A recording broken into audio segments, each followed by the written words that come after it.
좋으신 성령님이라고 하는 주제를 가지고 세 차례 말씀을 전하려고 합니다. 오늘은 살게 하시는 보혜사 성령님이라고 하는 제목으로 하나님의 말씀을 전합니다.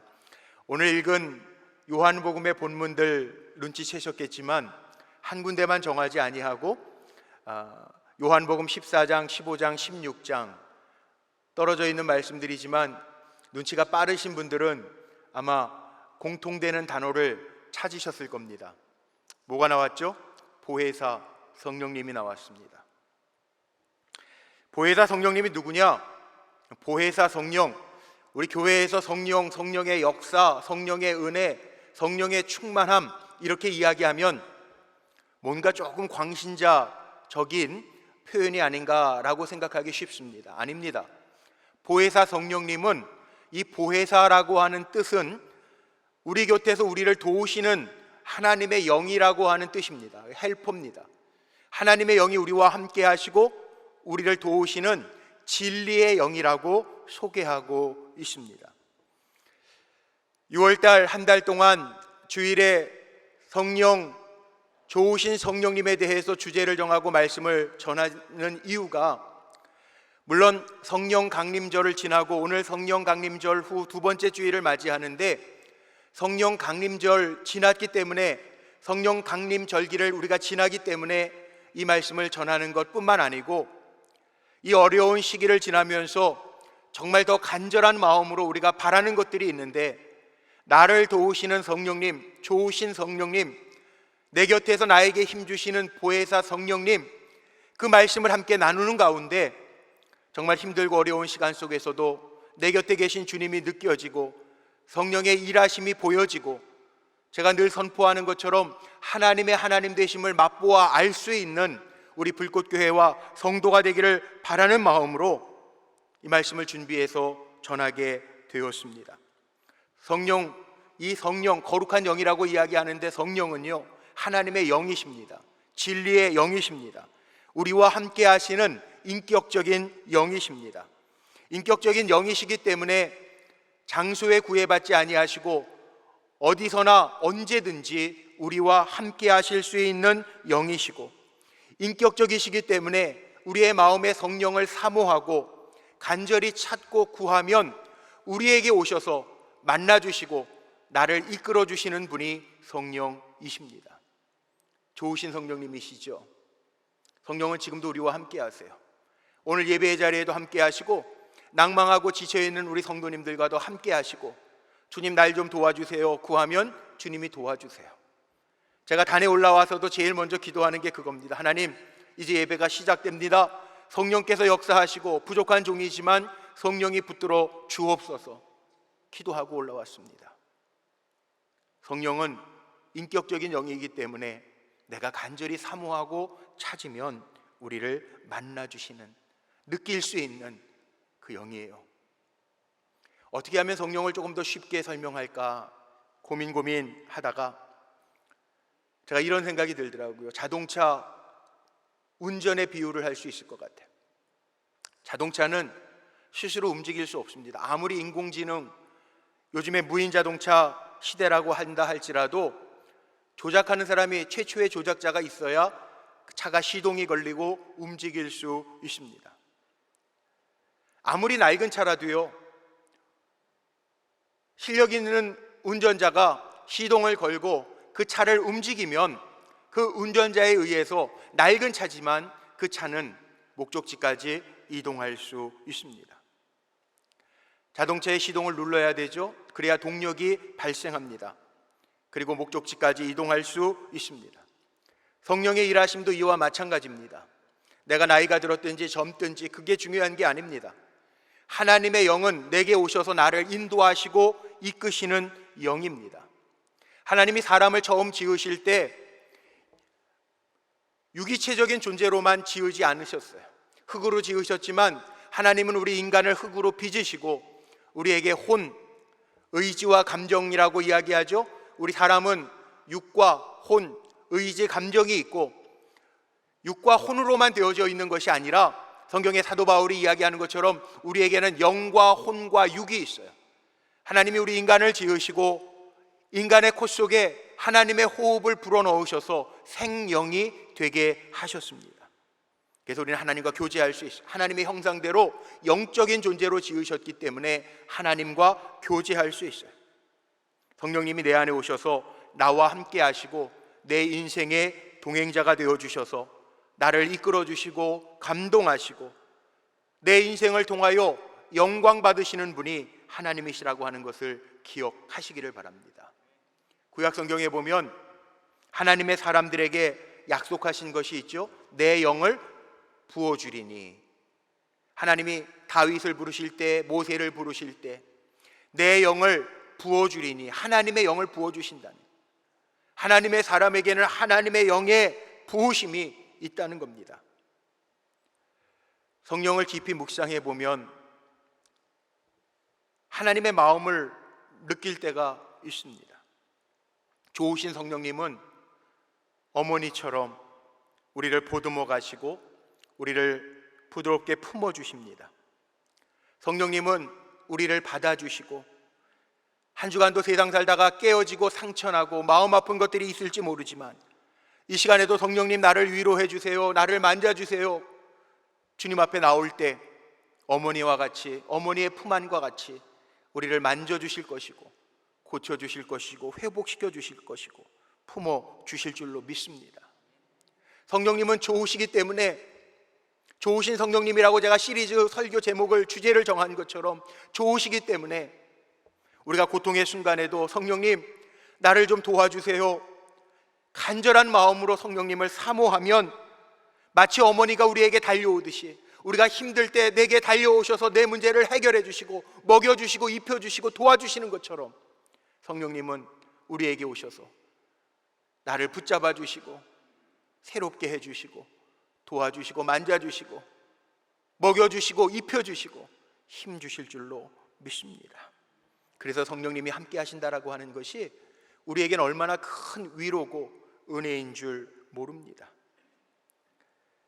그 좋으신 성령님, 오늘도 우리가 예배하면서 찬양하고 우리가 이 예배 드리면서 하나님 우리에게 성령님 보내주셔서 그 성령의 위로와 힘을 얻고 살게 하여 주옵소서. 우리가 그 마음으로 예배하는데, 또한 6월 한 달 동안 성령님이라고 하는 주제를 가지고 말씀을 전하면서 제 안에 간절한 마음은 정말 하나님 성령님을 기대하고 소망하는 성도들에게 성령님 함께 하시는 증거들이 나타나게 하시고 기대합니다. 하나님 축복합니다. 제가 그렇게 기도했어요. 우리 성도님들에게 기대할 때, 성령님 오시라고 사모할 때 성령의 역사가 우리의 눈으로 보임 바 되고 귀로 들림 바 되는 은혜 가운데 나타나게 되기를 간절히 소망하고 축복합니다. 하나님의 백성인, 하나님의 자녀인 우리는요, 하나님이 사랑하시고 하나님의 관심과 테두리 안에 우리를 두셨어요. 마치 우리의 자녀가 어디에 있든지 부모의 마음속에는 자녀가 늘 있는 것처럼 하나님의 자녀들인 우리는 하나님의 관심과 사랑의 테두리 안에 우리를 놓아두시고, 놓아두실 뿐만 아니라 지금 이 순간에도 영이시기 때문에 성령으로 우리와 함께 하십니다. 주님이 승천하시면서 제자들과 주님을 따르던 무리들에게 말씀하셨죠. 나는 아버지께로 가지만 내가 너희에게 보혜사 성령, 도우시는 하나님의 영을 보내줄 거라고 약속하셨어요. 하나님의 사람인 우리들은요, 그 보혜사 성령을 영접하고 맞이하고 동행하는 것이 선택이 아닙니다. 필수입니다. 우리가 몰라서 그렇지 지금 이 순간에도, 아니 언제든지 주님은 영으로 우리와 함께 하신다라고 하는 것 기억하시기를 바랍니다. 주님이 우리와 함께 하시기 때문에 우리 생각도 잘해야 돼요. 로마서 8장 6절 말씀에 보면 그런 말씀 있죠. 육신의 생각은 사망이요 영의 생각은 생명과 평안이라. 주님 주시는 마음 가지고 살아야 돼요. 내 심령에 악한 영이 틈타지 아니하도록, 때로는 나도 모르게 악한 생각, 음란한 생각, 하나님 기뻐하시지 않는 생각들이 들어온다면 주여 성령님 내 마음까지 주장하셔서 영의 생각하게 하시고 주님의 도우심으로 일어나게 하여 주옵소서. 기도할 때 육신의 사망의 생각은 물러가고 영적인 생각, 생명의 생각, 두려움과 근심이 물러가며 평안케 하시는 은혜가 임할 줄로 믿습니다. 이 놀라운 축복은 보혜사 성령님이 우리와 함께 하실 때 가능합니다. 그래서 오늘 이 보혜사 성령님이 어떤 성령님인가 세 가지를 나누어서 말씀을 좀 드리려고 합니다. 먼저 첫 번째로는요, 보혜사 성령님은 오늘 말씀에 있죠. 14장 16절 17절 말씀에 보면 우리와 늘 함께 하시고 그 보혜사 성령님은 우리를 인도하시고 도와주신다고 말씀하고 있어요.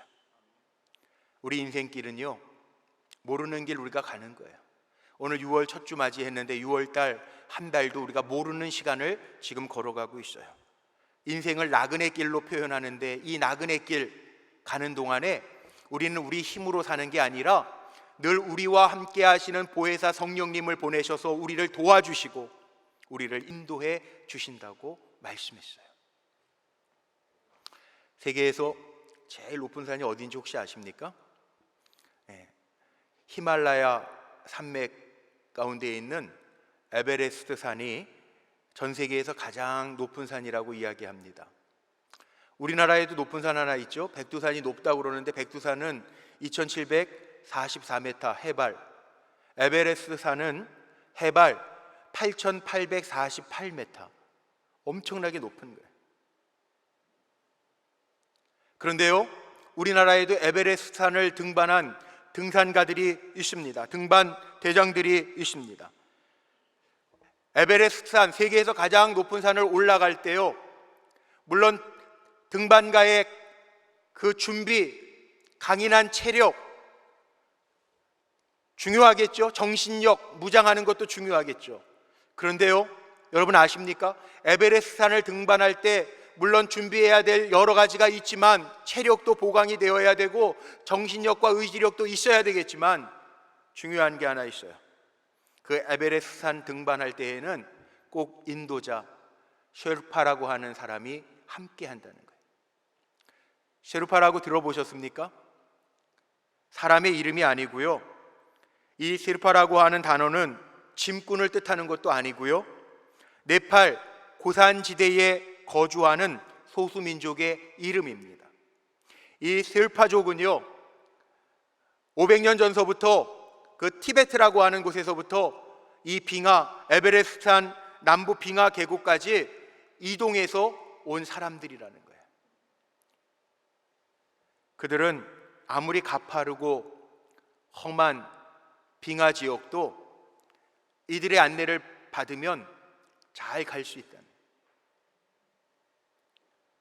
유명한 에베레스트 산을 정복한 등산가들도요, 이 셰르파의 도움을 받아서 에베레스트 산을 정복했다는 거예요. 이들이 짐도 져주고 안내도 해주고 또 어려운 코스를 만나면 이끌어주기도 한다는 거예요. 붙잡아주기도 하고 도와준다는 거예요. 그런데 이 셰르파족은요, 보통 사람들이 가장 살기에 좋은 환경이 해발 800m에서 1200m 정도 되는 곳이 사람이 가장 호흡도 편하고 살기 좋대요. 그런데 이들은요, 해발 4000m, 5000m 이상에서 산다는 거예요. 그래서 우리와 같은 사람이기도 하지만 이 셰르파족은요, 심장이 보통 사람하고는 다르게 강하대요. 호흡하는 능력도 다르대요. 보통 사람들은 다 이 셰르파라고 하는 족속의 사람들의 인도함을 받아서 그 고산 지역을 점령한다는 거예요. 이와 같이 하나님의 백성된 우리들도 마찬가지입니다. 성령이 우리를 인도하시고 우리가 정말 험한 인생길 살아가지만 성령님은 아시기 때문에 우리를 힘주시고 도와주시고 손잡아 주시고 넘어지지 않게 하시고 보호하시고 때로는 낭망할 때 위로해 주시고 은혜 주셔서 우리를 이끌어 주신다는. 하나님이 원래 인간을 창조하실 때 영적인 존재로 하나님의 형상을 따라 만드셨어요. 그런데 인간이 범죄함으로 말미암아 하나님의 영이 떠났어요. 그런데 주님이 이 땅에 오셔서 주님을 따르던 백성들에게, 믿는 제자들에게 말씀하셨어요. 나는 아버지께로 가지만 너희에게 성령을, 보혜사 성령을 보내 테니 그 성령과 함께 세상 끝날까지 함께 살아라 말씀하셨어요. 그래서 우리는 이 성령님을 모시고 성령님의 도우심 안에서 살아가는 존재들입니다. 그래서 기독교는요, 주님의 영을 의지하는, 50% 의지하고 내 힘 의지하는 게 아니라 우리는 100% 주님의 영, 하나님 의지합니다. 주님을 의지합니다. 날마다 매 순간순간마다 주님을 의지합니다. 그리고 성령님 붙들고 사는 사람들이 바로 성도인 저와 여러분의 삶입니다. 인도자가 없다면 한번 생각해 보세요.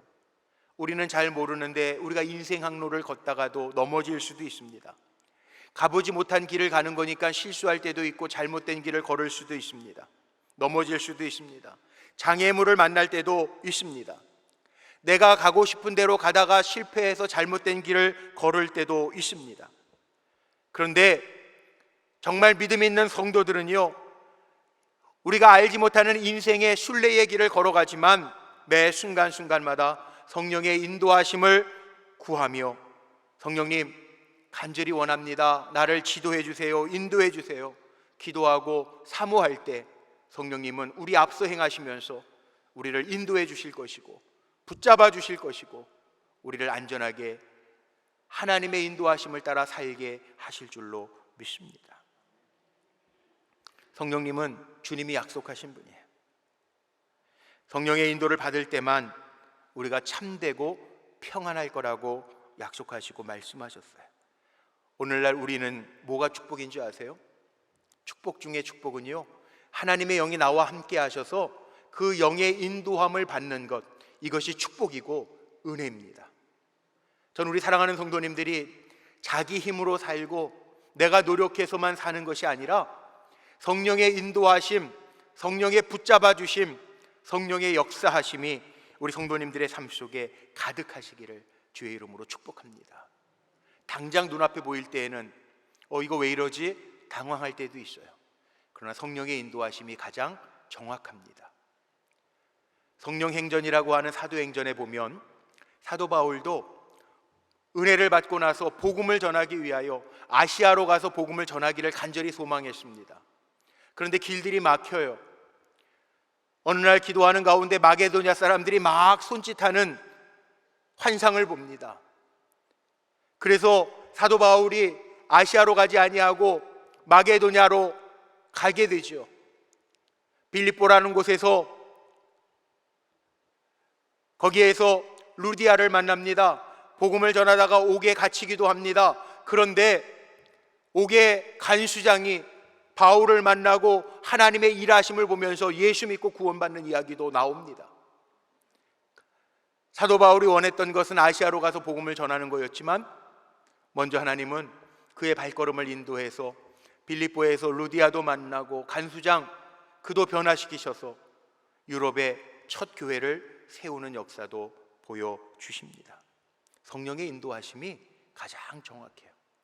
그래서 오늘도 우리는 예배의 자리에서 모여서 단순히 하나님 복 주세요, 내 삶에 이렇게 열어주세요가 아니라 우리가 기도해야 될 것 있죠. 나를 나보다 더 잘 아시는 성령님, 나를 인도해 주시고 나를 이끌어 주옵소서. 인도하고 복 주시는 하나님, 나와 함께 하신 하나님, 그 하나님 세상 끝날까지 나를 도와주실 줄로 믿고 우리와 함께 하시는 성령님의 인도하심을 받는다면 그것이 가장 복된 인생인 줄로 믿습니다. 사랑하는 우리 성도님들, 정말 잘 살기를 원하십니까? 행복하기를 원하십니까? 막혀있는 것들이 열려지기를 원하십니까? 끊임없이 성령님 저를 도와주세요 기도해야 돼요. 아무리 연약한 사람도요, 우리의 연약함을 성령님은 다 아신대요. 우리가 주님 앞에 구할 때 성령님이 우리를 도와주실 줄로 믿습니다. 그 성령님 어디 계시냐고요? 성령님 내 안에 계시다. 사도 바울은 고린도전서 6장 19절에서 이런 고백을 합니다. 너희들은 너희가 하나님께로부터 받은 바 너희의 몸이 성령이 거하시는 전인 줄 알지 못하느냐, 그렇게 말씀했어요. 세상에서 가장 귀한 게 뭘까요? 인간일 거예요. 한 사람 한 사람이 얼마나 귀합니까? 아버지, 어머니, 내 자녀가 얼마나 귀합니까? 사람이 가장 귀해요. 그래서 사람이 몸만 귀합니까? 아닙니다. 심령이 있습니다. 우리에게는 심령이 있어요. 심령이 귀합니다.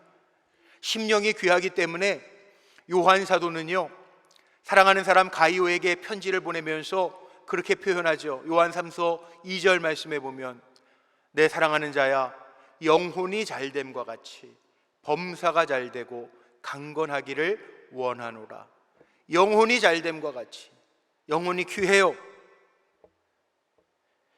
그래서 성령이 내 안에 거하셔야, 영혼이 귀하기 때문에 하나님의 영이 나를 인도하시고 나를 이끌어 주셔야 내가 평안한 거고요.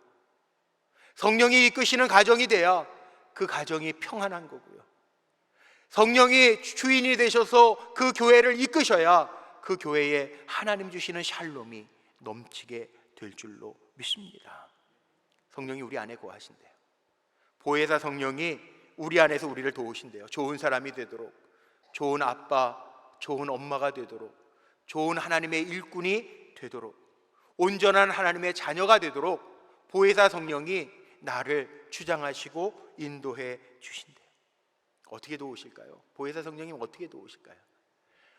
성령님을 찾고 구하는 자에게 우리에게 늘 도와주신다. 어떻게 우리에게 빗대어서 도와주신대요. 우리 오늘 찬양 들으신 것처럼 예수는 우리의 빛이시라고요. 긍휼과 은혜를 베푸신다고요.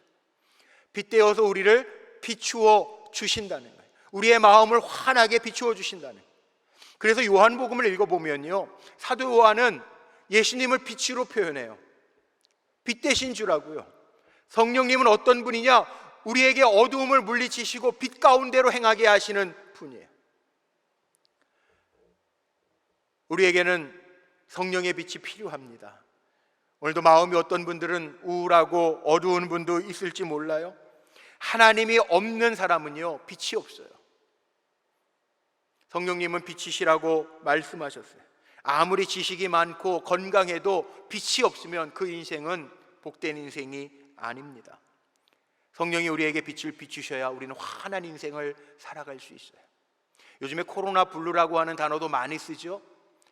우리 사랑하는 성도님들 가정 가운데 기도 제목이 있는 가정이 있어요. 자녀가 우울증 때문에 정말 자녀를 놓고 기도하는 가정이 있어요. 제가 그 가정을 가봤어요. 아이가요, 우울증인데요, 그 방에는 다 천막이 쳐 있어요. 어두워요. 캄캄해요. 잘 나오지도 않는데요, 지금도 기도하고 있어요. 어두움은요, 사람을 움츠러들게 하고요, 어두움은 사람을 우울하게 만들고요, 어두움은 자꾸 사람을 숨게 만들어요. 구약시대에 보면 성막에 대한 이야기가 출애굽기에 나오죠. 성막을 제작할 때요, 하나님의 거하실 장소 성막을 만들라고 하나님이 모세에게 명하신 대로 성막을 만드는데, 성막은 4겹으로 쌓여져 있습니다. 청색, 자색, 홍색 실로 꼬아놓은 앙장으로 덮고, 첫 번째 염소털로 덮고, 순양의 가죽으로 덮고, 해달의 가죽으로 덮어 4겹으로 덮어요. 성막 안이 얼마나 어두울까요? 그런데 하나님 뭐라고 말씀하셨는지 아세요? 성막 안에는 등잔대가 있습니다. 감람유를, 기름이죠. 성령을 상징하는 대표적인 것이 기름이죠. 감람유를 공급해서 불이 꺼지지 않게 하라. 환하게 비추는. 성령 어떻게 우리를 도우시느냐?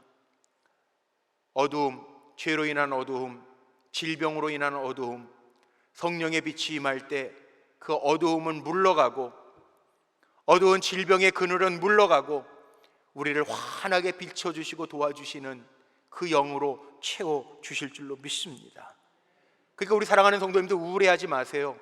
마음이 우울해지면요, 빨리 기도하세요. 내 안에 계신 성령님, 내게 빛을 비춰주옵소서. 빛 대신 주님이 우리를 비추어 주실 때 사는 역사가 임할 줄로 믿습니다. 보혜사 성령님은요, 우리의 마음을 정결케 하시는 영이라고 말씀하고 있어요. 우리를 정결케 하신다. 주님은 하실 수 있어요. 욥기 38장, 요즘에 우리 교회 주보에 나가는 대로 성경 읽기 하시는 분들 욥기 읽으시잖아요. 욥기 38장에 보면 욥과 하나님이 대화하는 내용이 나옵니다. 욥이 낭망하고 친구들이 찾아와서 정죄하고 낭망했어요. 오히려 하나님, 내 생명을 취하시는 게 나을 뻔했습니다. 욥이 지쳐 있어요.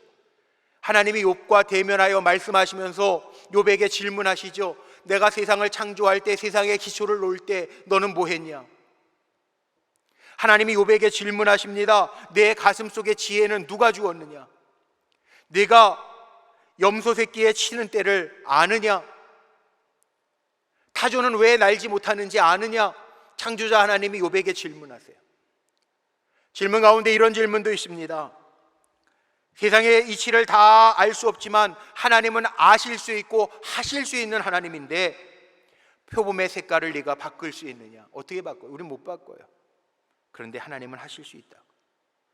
우리의 주홍과 같은 죄악도 십자가에서 우리를 위하여 대신 죄값을 치러주신 주님의 은혜로 말미암아 우리의 주홍과 같은 죄악도 양털처럼 희게 하실 수 있는, 하실 수 있는 분이 하나님이시라는 거예요. 우리를 정결하게 만들어주시는 분이 하나님의 영, 보혜사 성령이라고 하는 것을 말씀하시죠. 보혜사 성령님은요, 큰 능력으로 우리를 도와주세요. 능력 없는 분이 아니에요. 그래서 보혜사 성령은 어떻게 우리를 도우시느냐? 보혜사 성령님은요, 무한한 능력을 갖고 계십니다. 엄청난 능력을 가지고 계세요. 우리는 꼭 본 것만 가지고 이야기해요. 제가 충격을 받았던 게 하나 있습니다. 캐나다에서 10년 이민 목회하고 왔잖아요. 처음에 캐나다를 갔는데 3월 달에 갔어요. 거기 우리 불꽃교회 원로 장로님이셨던 장세근 장로님이 교회를 개축하신 교회 아니에요. 3월 달에 캐나다에 도착했는데 3월 달이 거기 영하 14도더라고요.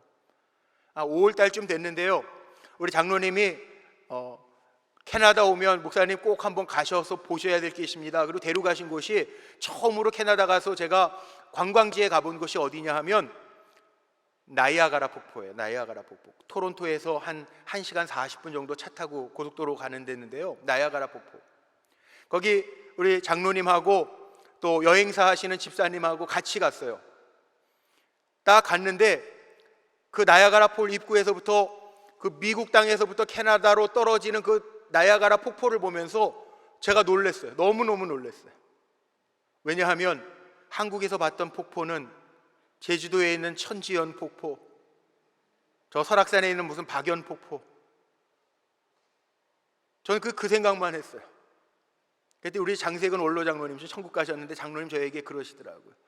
목사님, 폭포가 뭔지 알겠냐요, 저보러. 그래서 저는 한국에서 천지연 폭포 이거밖에 못 봤는데요. 그랬더니 뭐라고 그러시면 참 재밌는 말을 하시더라고요. 그거는 나이아가라 폭포에 비하면 저 제주도에 있는 천지연 폭포는 갓난에게 오줌 줄기밖에 안 됩니다. 장로님 그렇게 표현하시니 제가 잊혀지지가 않아요. 같이 데려가셨던 집사님 뭐라고 그러는지 아세요? 목사님 거짓말 조금 보태면요, 지금 저 미국 땅에서 캐나다 땅으로 떨어지는 물, 엄청난 폭포의 양이요, 1시간 동안 떨어지는 물이 한국에 있는 서울 시민 1년 먹을 치의 물이래요. 그러더라고요. 근데 정말 놀랐어요. 근데 저는 그 생각을 하면서 무슨 생각을 했냐면, 야, 나는 내가 본 것만 가지고 폭포라는 개념이 있었는데 폭포의 개념이 깨져버렸어. 무슨 얘기를 하려고 그러는지 아세요? 우리는 능력 얘기하는데 우리 인간의 능력도 내가 생각하고 경험한 거에 머물러 있어요. 하나님의 크신 능력은, 우리가 체험하지 못한 능력은 몰라요. 이스라엘 백성들이 그랬어요. 홍해 앞에서 쩔쩔맸어요. 하나님은 홍해를 가르실 수 있는 하나님인 거 생각 못했어요. 요단강을 마른 땅으로 만드셔서 건너게 하시는 하나님을 생각하지 못했어요. 난공불락의 여리고성이 무너질 거라고 하는 경험, 생각을 못했어요. 근데 성령님은요, 우리가 생각하는 것보다 훨씬 큰 능력으로 우리와 함께 하시는 분이세요. 무궁무진한 분이세요. 베드로 한번 보세요. 베드로는 예수님 십자가 달리는 현장에 있지도 않았습니다. 주님이 신문당하시고 제사장 빌라도의 뜰에 있을 때 베드로는 난 저를 모릅니다, 저주하고 도망갔어요. 성령이 베드로에게 임했을 때 베드로는 이야기하죠. 안진뱅이 거린에게 나에게 은과 금은 얻지만 내게 있는 건 내게 주노니 예수, 나사렛 예수의 이름으로 일어나 걸어라. 능력을 행합니다. 중풍병자 애니아를 일으키기도 합니다. 죽었던 사람 도르가를 살리기도 합니다. 이게 성령의 능력입니다. 우리가 생각하는 것보다 훨씬 큰 성령의 능력이 우리에게 있습니다. 사모하는 자에게 오늘도 예배하며 그 성령 내게 부어주십시오, 성령으로 충만하게 하시옵소서, 그 보혜사 성령님 나를 도와주옵소서 기도하는 자에게 그 성령이 임할 줄로 믿습니다. 성령님, 보혜사 성령님은요, 두 번째로 우리 살리는 영이에요. 살리는 영. 하나님이 우리 인간을 창조하실 때 창세기 2장 7절 말씀해 보니까 하나님의 영을 불어넣으셨어요. 루아흐, 히브리어로 루아흐, 하나님의 숨을 우리에게 불어넣어 주셨다는. 그래서 우리는 생기가 있는 사람이다 라고 표현하는 거, 그리스도인에게 생기가 있다라고 하는 이야기는요, 성령이 늘 함께하는 사람이 생기가 있는 사람이에요. 욥이 생기가 없어졌어요. 다 잃었어요. 재산도 잃었어요. 자녀들도 잃었어요. 부인이 욕해요. 생기를 잃어가요. 그런데 욥기 33장 4절 말씀에 보면 욥이 뭐라고 고백하는 줄 아세요? 욥이 하나님 앞에 그렇게 고백해요. 하나님의 영이 나를 지으셨고 전능자의 기운이 나를 살리시는도다. 전능자의 기운이 나를 살리시는도다. 하나님의 영은 살리는 영이에요. 하나님의 영은 우리에게 오늘도 생기를 불어넣어 주시는 영이에요. 우리가 시대를 구분할 때 구약시대, 성부의 시대, 신약시대, 성자의 시대, 예수님의 시대, 지금은 성령의 시대라고 신학적으로 구분을 합니다. 그런데 성령이 구약시대는 안 계셨나요? 아닙니다. 하나님의 영이 함께 역사하셨고요, 구약시대에 보면 하나님의 사람들에게 하나님께서 하나님의 영을 불어넣어 주셨어요. 특정한 사람들에게. 사사시대의 운니엘, 입다, 삼손 같은 사람에게 하나님의 영으로 충만하게 하셨다고 성경은 기록하고 있어요. 다윗에게도, 사울 왕에게도 하나님의 영을 불어넣어 주셨어요. 그런데 성부 하나님의 시대에 하나님이 직접 말씀하시고 나타나던, 선지자를 통하여 말씀하던 시대였기 때문에 그들이 죄를 지으면요, 하나님의 영은 떠났어요. 구약의 시대는 그래서 성부의 시대라고 이야기해요. 성자의 시대, 예수님 시대는 어땠나요? 성령이 안 계셨나요? 아닙니다. 제가 말씀을 준비하면서 보니까 예수님이 역사하셨던 시대, 성자의 시대에도요, 성령이 먼저 나옵니다. 마리아에게 예수님 잉태했던, 성령으로 잉태했던 마리아, 성령이 먼저 나오잖아요. 성령이 잉태케 하셨다고 나오잖아요. 누가복음 1장 35절 말씀에 보면 천사가 대답하여 이르되 성령이 내게 임하시고 지극히 높으신 이의 능력이 너를 덮으시리니 이러므로 나실 바 거룩한 이는 하나님의 아들이라 일컬음을 받으. 성령이 먼저 나와요. 예수님 세례 받으실 때도요, 성경에 보니까 마태복음 3장 16절에 이렇게 표현해놔요. 예수님께서 세례를 받으시고 곧 물에서 올라오실새 하늘이 열리고 하나님의 성령이 비둘기같이 내려 자기 위에 임하심을 보더니. 성령이 예수님 시대도 역사하셨어요.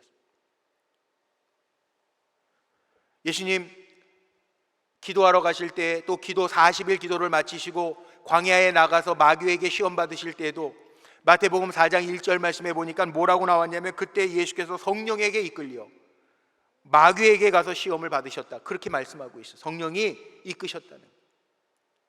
예수님이 성령에 충만해서 성령의 힘을 힘입어서 귀신을 쫓아내기도 하시고요, 예수님의 부활의 사건도요, 성령이 나옵니다. 로마서 8장 11절 말씀에 보니까 예수를 죽으신 자 가운데에서 살리신 이의 영이 너희 안에 거하시면, 죽은 자 가운데에서 예수님을 다시 살리신 그 영이 우리 가운데에도 임하시면 우리가 죽을 몸도 살 것이라고 사도 바울은 이야기하고 있어요. 지금은 성령 시대라고 이야기하죠. 예수님 시대에도 성령은 역사하셨고요, 지금도 역사하시는데, 성령을 헬라어 원어로 많이 들어보셨을 거예요. 뭐라고 표현하냐면 파라크레토스라는 헬라어 원어를 씁니다. 뜻은 지금도 내 옆에 계셔서 함께 계시는 분이라는. 성령은 지금도 보이지 아니하지만 내 곁에 계셔서 힘주시고 나와 함께 하시는 분이라는. 성령은 그리스도의 영이에요. 오늘 읽은 요한복음 16장 7절 말씀에 보면 예수님 아주 중요한 말씀을 하십니다. 내가 너희에게 실상을 말하노니 내가 떠나가는 것이 너희에게 유익이라. 왜? 떠나가지 아니하면 보혜사 성령이 너희에게 오지 아니하지만 나는 아버지에게로 가지만 떠나가지만 너희에게 보혜사 성령이 오셔서 너희와 함께 하실 거라고 약속하시고 우리에게 보혜사 성령을 보내주셨어요.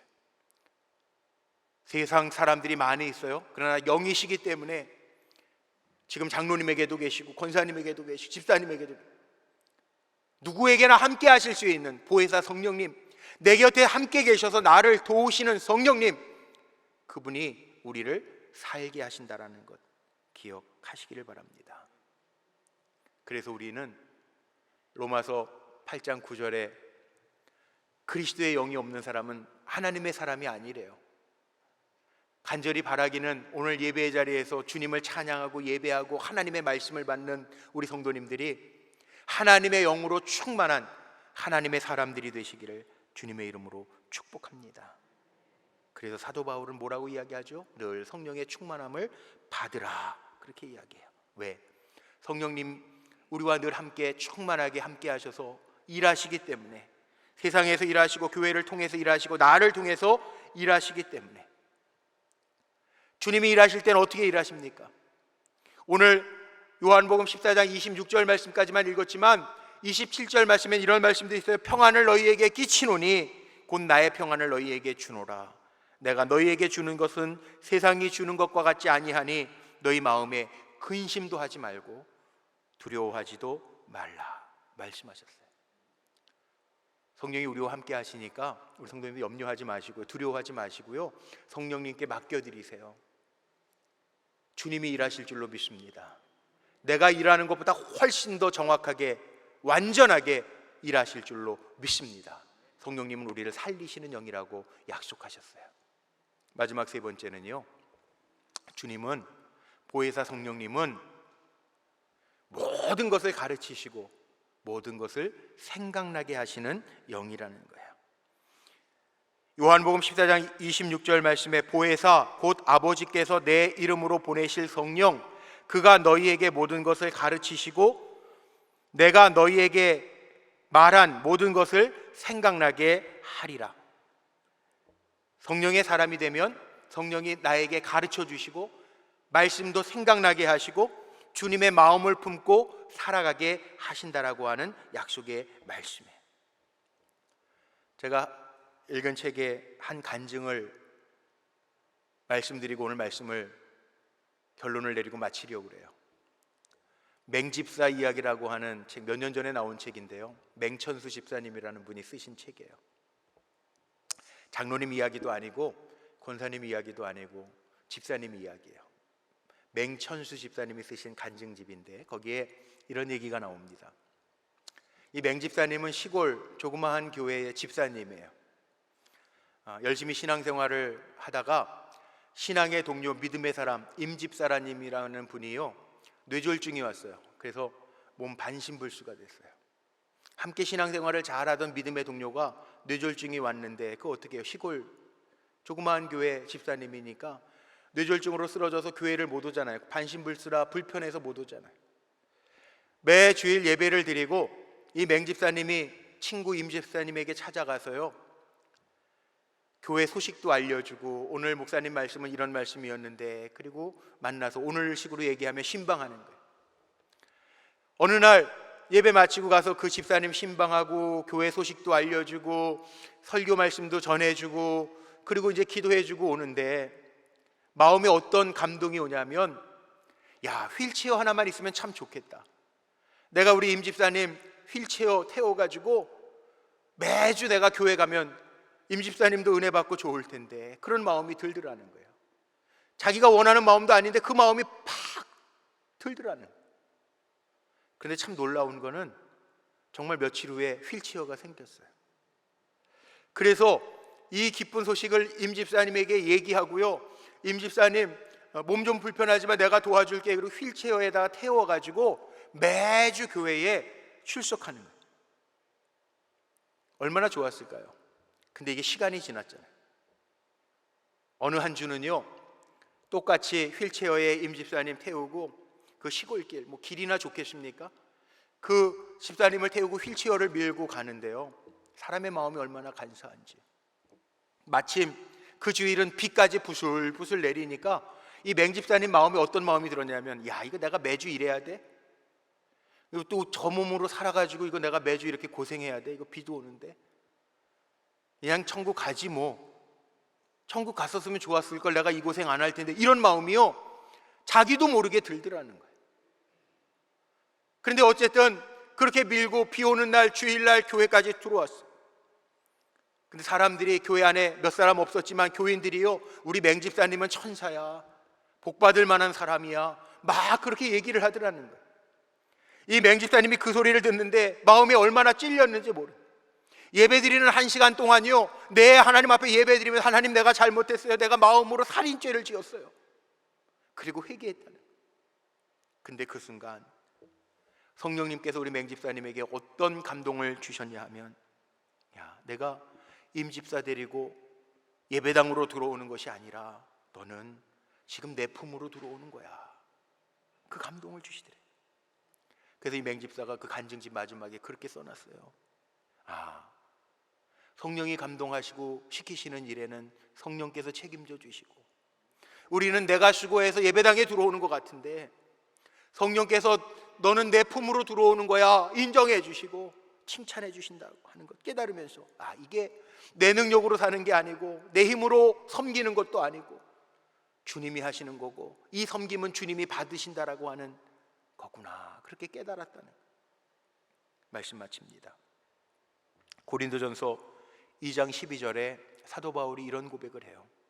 우리가 세상의 영을 받지 아니하고 오직 하나님께로 온 영을 받았으니 이는 우리로 하여금 하나님께서 우리에게 은혜로 주신 것들을 알게 하려 하심이라. 성령이 우리 안에 머무르는 사람들은 감사가 뭔지 알아요, 은혜가 뭔지 알아요. 오늘 말씀 마칩니다. 아마 저는 몰라도 성령님은 아실 텐데, 해결할 수 없는 문제를 가지고 답답한 마음으로 이 자리에서 예배드리는 성도님들 계실 거예요. 이 시간 성령님 내게 오셔서 가르쳐 주시고 말씀해 주세요 구할 때 하나님이 방법도 알게 하시고 깨닫게 하실 줄로 믿습니다.